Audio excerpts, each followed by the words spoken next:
Well, hello everyone. Welcome back to the Spooky Soup podcast. I'm Jesse. And I'm Tessa. So today I have the Reddit stories, but I don't actually have Reddit stories today. Is it a listener submission? Kind of. Yes! So a listener sent to us a link to their book of short scary stories that you can purchase on Amazon, and we're Dude. going to read a couple of them today. That is so cool. Oh my goodness. We have a listener who's an author. Yes, we do. K.R. Vazzana. I'll give you the title of the book and everything. You guys can look it up. It's pretty good. I'm going to read 2 stories from it today, and they're both pretty spooky. That's amazing. I'm thrilled that we have a listener who's an author and has sent us their short, scary stories. Mm-hmm.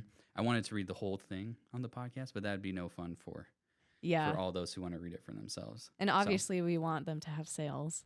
Yeah. Obviously. I actually think it's I think it's free right now on Amazon. Oh, no way. And the book is called Dark Tales for Dark Nights, a collection of spine-chilling stories to disturb the mind. I'm sold already. And once again, it's by K.R. Vazzana. And yeah, you can download it, add it to your Kindle, and spook yourself. Let's throw a link to that in the show notes. Okay, we'll do. All right, and then afterwards, you have the historical story today. I do. I'm actually so excited about this because it's relevant to something pretty big that happened in the news this month. So it's going to be fun. Sweet. Well, without further ado, I'll go ahead and get started. And before we get started, everyone, make sure to follow us on all of our social media. If you have any stories that you would like us to read, whether it's personal, made up, true, doesn't matter, send it to spookysouppodcast801@gmail.com. And we'll make sure to give you a shout out on our podcast. Indeed. You can also DM those to us on our Instagram. Some people have done it that way as well. Okay, you ready? So ready? This first story is called The Clicky Man. Keep that same thought, because yes. So I work in the ED of a big hospital. Needless to say, it's a thankless job that has worn me down over the years. I work in the trauma bay from time to time, and let me just say I've seen some stuff. People with their faces half blown off, entire limbs swelling, and infected to the point of amputation from drugs, and flesh-eating diseases. Dream job, honestly. Sounds like it's right up your alley. Hell, I've even seen a guy come in who had been tied to a bed and had a curling iron shoved up his butt and turned on because he cheated on his wife. That one still gives me butterflies just thinking about it. Literally. I have stories for days, months, and years even. Stories that would make you curl inside out, but none of those compare to this one. My most recent patient, whose name I won't disclose, was brought in by police. Apparently, his neighbors had called in to report that they had heard screaming from his house and became worried. He had been known to sell and use drugs and had multiple counts on his record for it. The neighbors thought it might have been a drug deal gone bad. When the cops arrived, they found him on the floor in a huge puddle of blood. Luckily, they had gotten there in time and called an ambulance that transported him to our hospital. Now, I work in a level 1 trauma center, which means that we can get pretty much any kind of patient. Doesn't matter how bad they are, we have the resources to care for them. So when they brought him in with his arms bandaged up and half alive, it didn't surprise me. I had seen plenty of this. After we finally got him all stitched up and took some samples of blood to run tests for drugs, we gave him some transfusions of new blood and some IV fluids to keep him hydrated. It took about 5 hours or so before he came to, and by that point, his skin had returned to normal color, and he was able to speak to us. Between the officer and I, we had a lot of questions to ask, but I was going to get to his admission history first, and then the officer could question him. The officer left the room because the patient said he felt more comfortable giving me his info without him standing there. By the time he started his story, I figured it must be a psych problem. Had to be, because its drug results came back negative. I would later come to realize just how wrong I was. This is how his story went. He had been visited by one of his usuals a couple weeks ago who seemed a little off. Well, more off than usual for a junkie, I guess. The guy came to him tweaking and twitching, talking crazy, or at least that's what he thought at the time.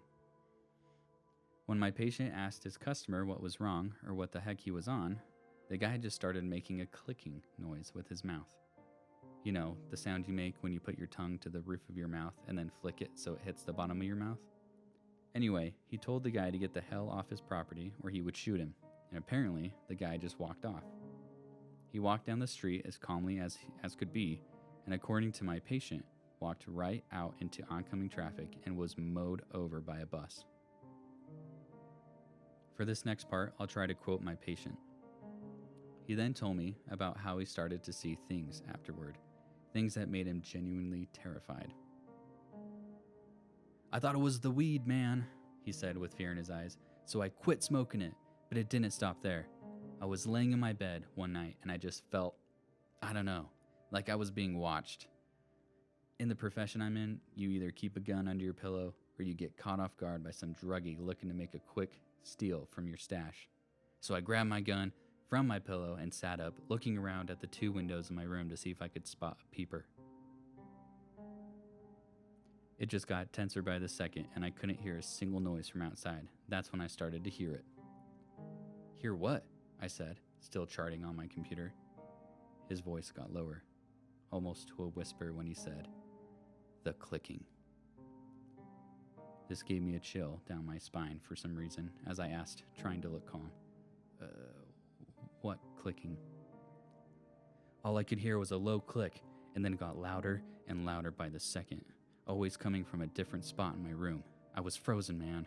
I didn't know what I was hearing, but," he said as he paused slightly, "it almost sounded like the clicking from that crazy moron that came to my house."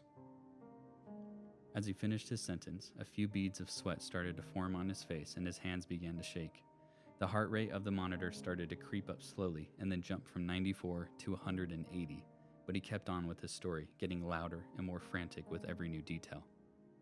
"That's when I saw it, up in the corner of my room. It was clinging to the wall with its knees to its chest and its feet touching the walls. Its left arm was by its side, gripped tightly to the corner, and its right hand was, an hourglass. The sand in the top half was empty and the clicking continued. Click, click, click," he said as he finished with that same clicking noise from his own mouth. That was nothing compared to his face. When I looked into his face, all I could see was an unnaturally large, toothy grin. At this point, he started to yell. "He was just smiling at me, just smiling away, like he wanted to rip out my throat and watch me die. But that wasn't the worst of it. Oh, no. It was his eyes, man. His evil, soulless eyes. They just stared right through me, and that horrible clicking noise was coming from his mouth. But it wasn't moving. I've seen him every night for the past week and a half, and all he does is smile and stare. And every time I see him, the sand just keeps getting smaller and smaller, like my time is running out. I wasn't going to let him win, though," he said as he started to laugh maniacally. By this point, I had no clue why nobody had heard him yelling and came in to help me, but he continued. "I wasn't going to die to a thing like that. I didn't want to find out what happened when the hourglass ran out. I tried the gun, but it jammed, so I used my pocket knife." He lowered his voice down to a whisper again as he looked up to the corner of the room behind me. What he said sent me into a state of shock and couldn't turn around. "He's here again. The sand is almost gone. Click, click, click," he said as he made his tongue click. "Looks like he's got an hourglass for you too. Click, click, click." Oh my gosh. Woo! Yeah. So, okay, that ending twist, though. I knew the dude would be holding the hourglass and it'd be running out of time, but him holding a second hourglass? It's a good ending. Yeah. Man, that was good. Yeah, these are some really good stories. Guys, you gotta check it out. Yeah, I am so intrigued by this. I've got to read more. Okay. Next story is called The Peekaboo. I like the name. So when you think of mirror monsters, what comes to mind? Most people think of Bloody Mary or something similar. I'm not sure if Bloody Mary is or was ever real, but I found something that is. If something like that was so real and dangerous, then how come people can say it and nothing happen? Maybe it's selective, or maybe it's altogether random. Either way, mirror monsters do exist. And some may not look like you'd imagine. Some are reflections of our true selves, while others are completely different nightmares. The urban legend I am about to tell you is not a very popular one. Hell, you may have never heard or seen of it at all, and there are no Google references to it that I have found, but believe me when I tell you it does exist. My friends and I were all going to have a party at my house, and drinking, as well as a bunch of other dumb things were planned. To get a better picture, Tyler was the youngest, and he was 24. Mira was the oldest at 28, so our group was still young and dumb. It isn't like we had a bunch of drugs and stuff planned. Hell, the only adult thing we had planned was drinks. We were going to play beer pong, do some karaoke, play some sort of moving game on my old Wii, and then, apparently, Tyler had something special planned for us at the end of the night, but he wouldn't say what it was. We all went about our normal days and then met up at our local liquor store to pick our preferred poisons. All in all, we probably spent just over $200. To some of that may be expensive for liquor, but for all the stuff we bought for 5 people, it was pretty good. Tyler liked Jack Daniels, Piper and Mira liked vodka as well as tequila. Liam preferred anything fruit flavored, and last but not least, I preferred Jaeger bombs for events like this. I usually went with a casual drink like Smirnoff or Angry Orchard or something, but I wanted to have that adrenaline rush from the Red Bull so I could get out of my comfort zone and have some fun. Our night went exactly as you'd expect. The beer pong was an uncoordinated mess, the karaoke was cheesy, and our voices were terrible, all except Mira, who actually sounded pretty good. And I almost broke my leg trying to show off in Dance Dance Revolution. It was good fun, and we all had a blast. It was about 11:30 p.m., and it was finally time for Tyler's special surprise. He had us all sit at a table in my dining room and dim the lights. Piper and Liam weren't much for anything scary, so they tensed up when the lights were dimmed and some candles were lit. As for Mira and me, we were sort of neutral on the subject, so we both gave each other looks that said, "Oh boy, here we go again." Tyler, he was the horror freak in the group and always loved to make us try ridiculous games or listen to scary stories. Sometimes they were actually pretty good, but other times it got boring or wasn't even remotely terrifying. After we all sat down, Tyler went out to his car to grab something. He came back in with something long in his hand that was hidden under a piece of cloth. He set it on the table, and we heard what sounded like metal being set on wood. After making our guesses at what the object was, we were all proven wrong. When he pulled the cloth off, we saw now that it was a mirror. It was a vanity mirror about 2 feet tall and had a metal engraved base and stand with a swiveling mirror in the center. Immediately, Piper was refusing whatever this was about to be. She hated mirrors and was about to leave the room, but Mira sweet-talked her into staying and told her it would be fine and that she would protect her. Being half drunk helped in the reasoning of Piper's mind, and she decided that Mira was right. Tyler, still standing, rotated the mirror to let all of us have a look at it, and then proceeded to tell us of a game he wanted us to play. He explained that it wouldn't last long and that it was as harmless as any other of those mirror games. It was called the peekaboo game. At the sound of hearing the ridiculous name of this game, we all sort of chuckled and made jokes about it. I mean, at least they could have used a cool name, right? Like Bloody Mary or the Candyman. But the peekaboo? This might scare a toddler, but not me, I thought, as he was explaining the game. Even Piper seemed fine to try this one out. So this is how you play the peekaboo game.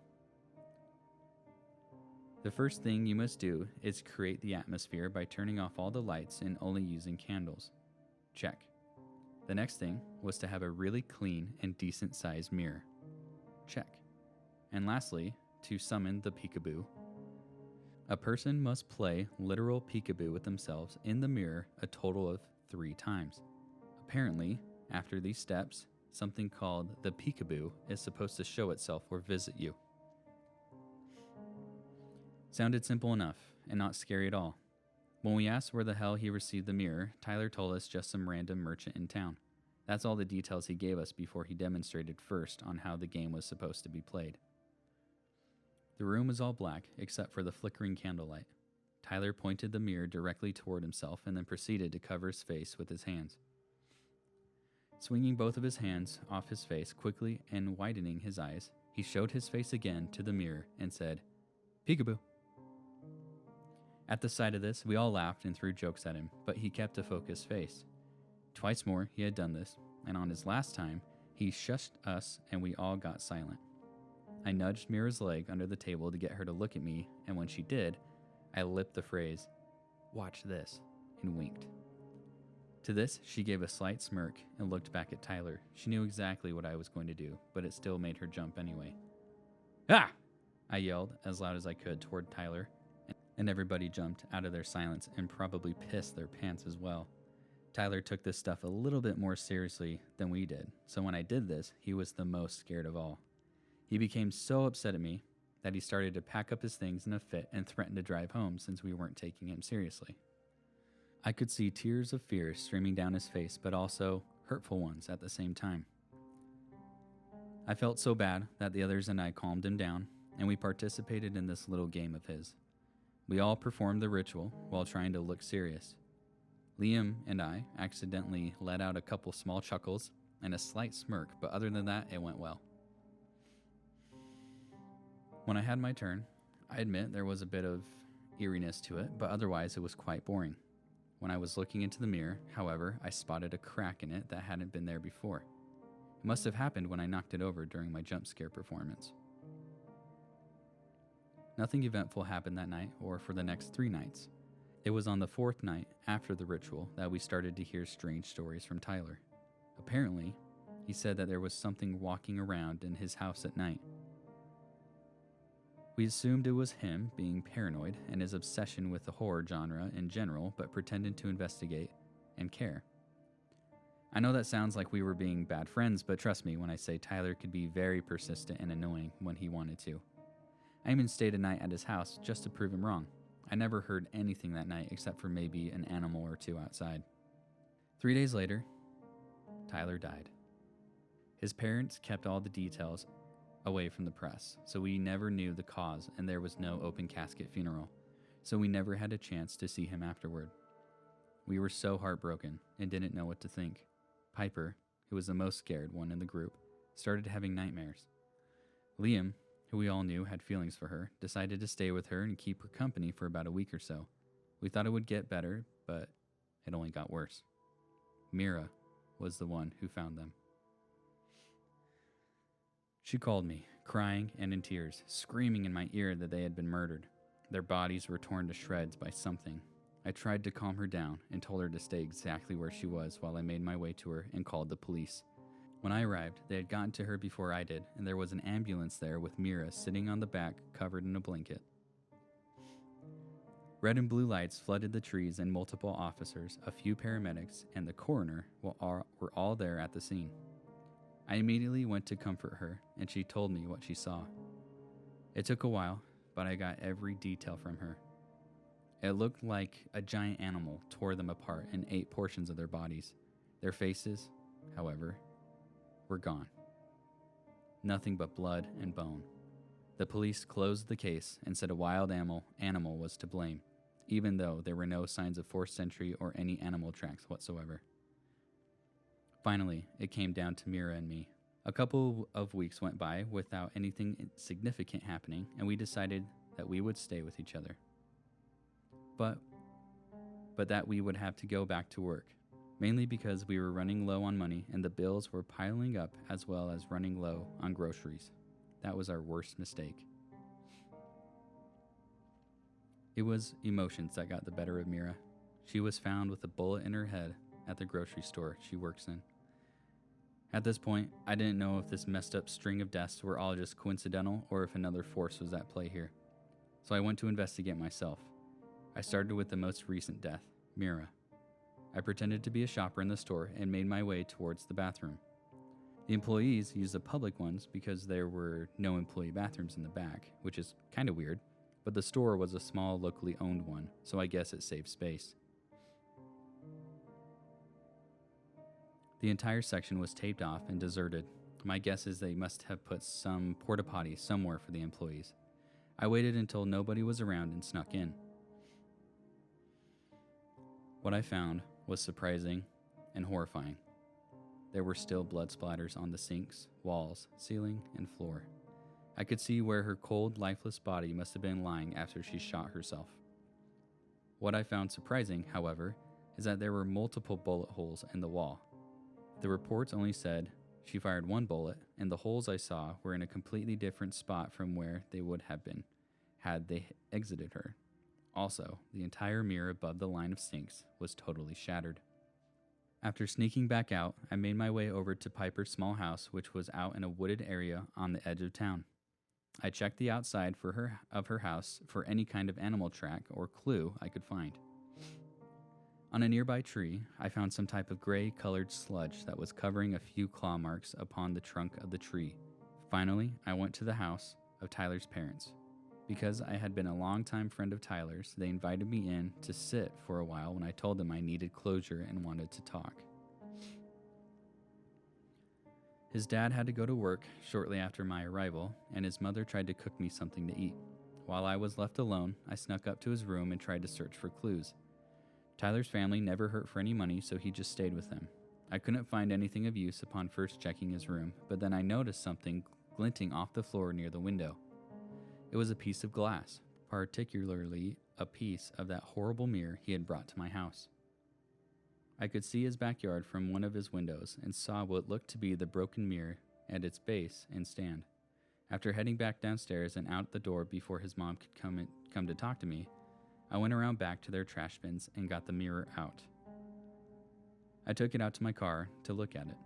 It looked the same as it had the last time I saw it, except now the face of the mirror had been completely shattered. I went back to my house that afternoon and pondered on all the events. My brain had the right answer for what was happening, but my body wouldn't believe a word I said. Later that night, I heard feet walking across the hardwood floor. If it had not been for all the previous incidents, I might have thought it was a raccoon or something that somehow got into my house. But something in me knew better. Over the next few days, I started to experience more and more weird events. Sounds of walking, tapping of windows, glances of a dark figure out of the corner of my eye. It was playing with me, like a cat with a mouse. I became paranoid and quit my job. I stopped leaving the house and I'm on guard at all times.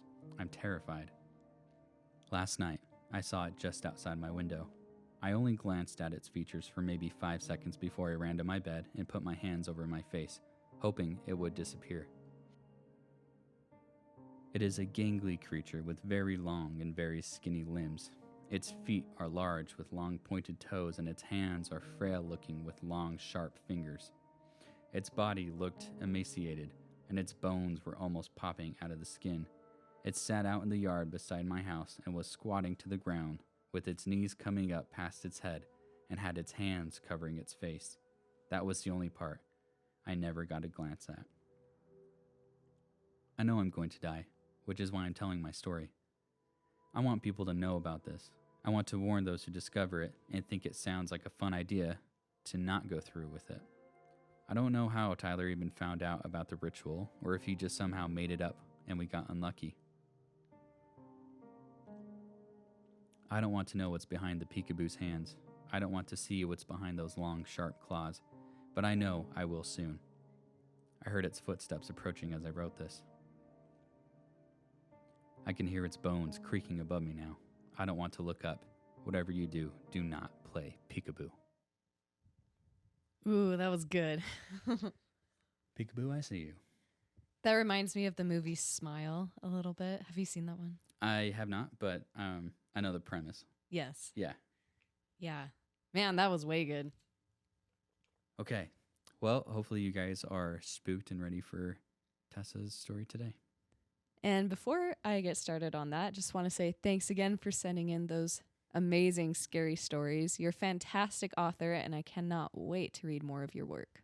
Once again, you guys can download the book on Amazon for your Kindle, and I will put the link in the description. Alrighty. So, if you've been listening to the news lately, you might have heard something a couple weeks ago about a whistleblower's claims that U.S. intelligence officials possess partially and wholly intact non-human-made aircraft. United States Air Force officer and former intelligence officer David Grosh claims that the U.S. federal government operates a secretive UFO retrieval program where in the past they have retrieved crashed non-human objects that, yes, encapsulate, quote, dead pilots.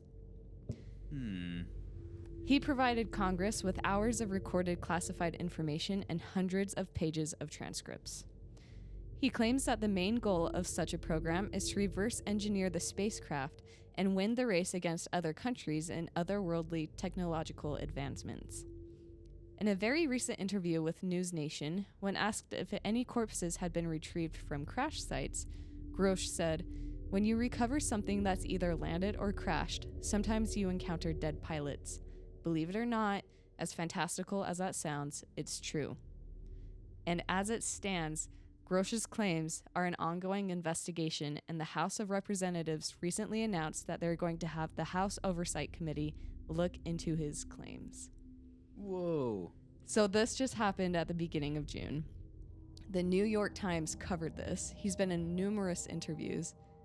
And so far, I mean, of course you've got some government officials and like people like NASA being like, it's not true, there's no evidence of this. But for him to go in front of Congress with his actual name and be like, I'm telling you this is true. I saw it with my own eyes. Here's the evidence. And for them to say, okay, we're going to investigate this, that's insane. This is wild. How did I not hear this? Yes.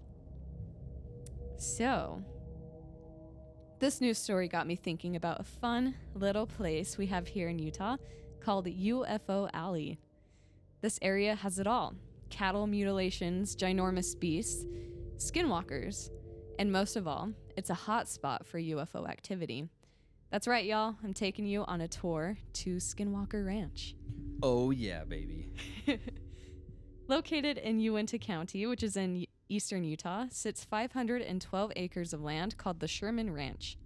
The land was originally inhabited by the Ute tribe, and by 1934, it was owned by Kenneth and Edith Myers, who kept the property until 1994, when it was then owned by Terry and Gwen Sherman. That being said, it wasn't until June 1996 that the legends of Skinwalker Ranch were brought to light by an article published in the Deseret News, which was, funnily enough, called Frequent Flyers. The article details claims by the Shermans, Terry in particular, about beasts on the land and orbs of fast-moving lights in the night sky. Soon after settling into their new ranch, the Shermans claimed to have been rocked by a terrifying encounter that would set off a chain of paranormal events all over the area. One night in their new home, Terry heard some odd noises coming from outside. He grabbed his gun and went to investigate. He watched in horror as a large, wolf-like beast stealthily approached the area where he kept the livestock. He grabbed his rifle and shot at the beast, but it didn't seem to injure the animal, who sunk back into the shadows of the surrounding wilderness, almost mocking the man's feeble attempt to protect the property. It's believed by enthusiasts that this creature was none other than a skinwalker. Now, if you're not familiar with what this is, it's a very feared part of Navajo folklore. Navajo witches are viewed as the antithesis of their own culture, which embodies community. Healers within their communities are regarded highly and have a positive presence. Witches, on the other hand, only exist to cause harm. Not much is known about skinwalkers, as Navajo people are reluctant to discuss their existence or lore with non-natives, which I can totally get behind because they don't want their culture or sacred symbolism being used in mass media storytelling, ruining the context or embodiment of the purpose of such original tales.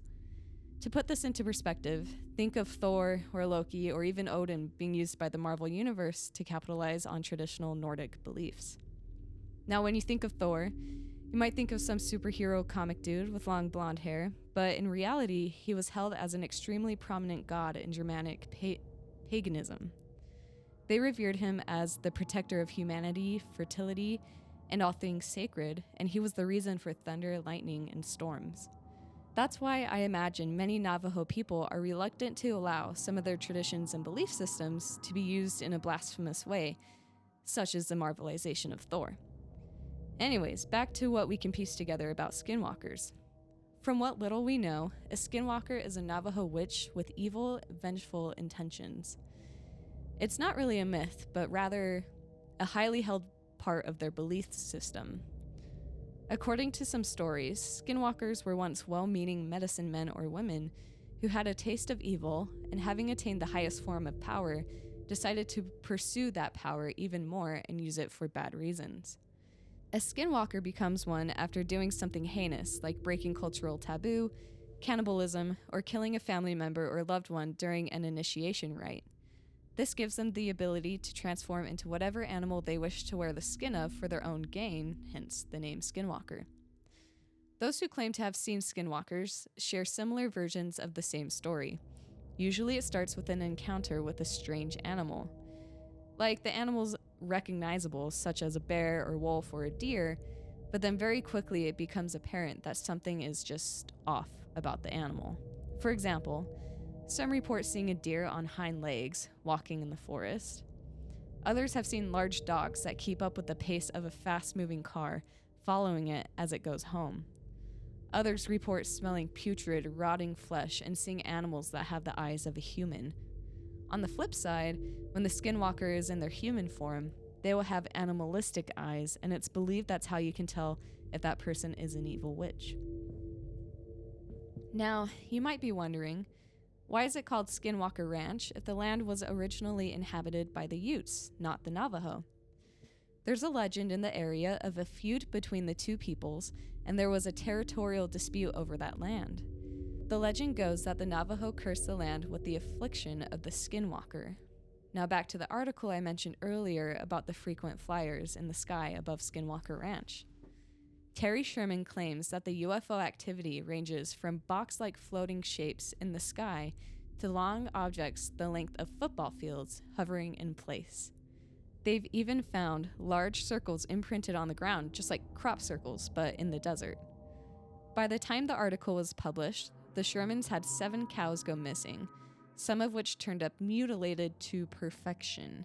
And I say that because the incisions on the cows were made with precision, organs removed and all, without any traces of predator behavior like bite or claw marks. They've seen large lights descend from the sky and emit powerful rays. Their dogs have gone missing in the blink of an eye after following a low-flying blue light far into the wilderness. Things seem amiss at the ranch, to say the least. And in 2020, Utah real estate tycoon Brandon Fugel announced that he now owns Skinwalker Ranch. Upon his arrival to the property, Brandon explained, quote, "These body parts were hanging from the fence line, animal bladders that were blessed and hung for the purpose of keeping the demonic spirit entities on the property." Brandon and his team actively investigate the area for anything paranormal, inviting those who believe, or want to believe, to experience the strangeness for themselves. Imagine taking a tour of this place. It's probably something like, "And if you look to your left, this is where the first cattle mutilation occurred.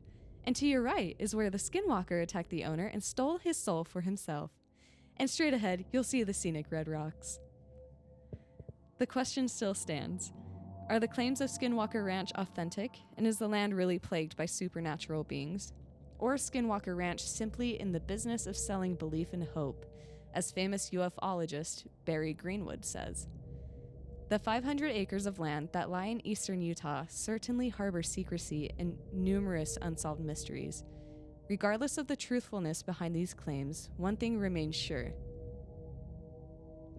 Humans have always and will always be fascinated with the unexplainable.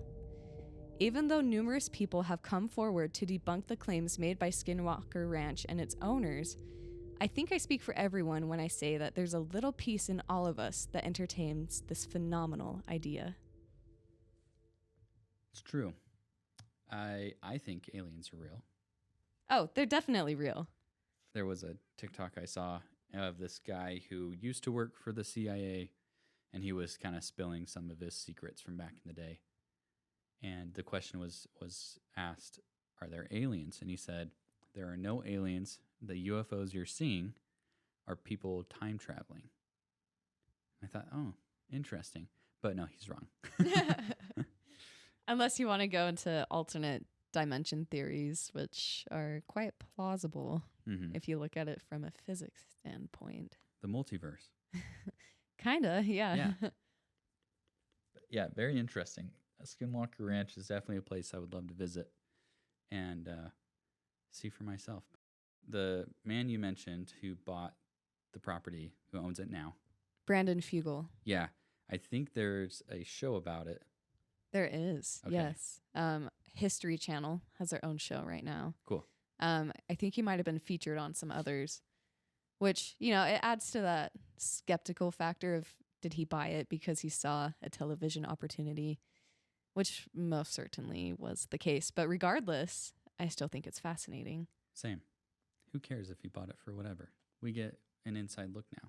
I'll take a tour. Yeah, I'll go. exactly. Okay. Well, do you have anything else for us today? That's it for me. All right, guys. We will scare you in the next one. Stay spooky.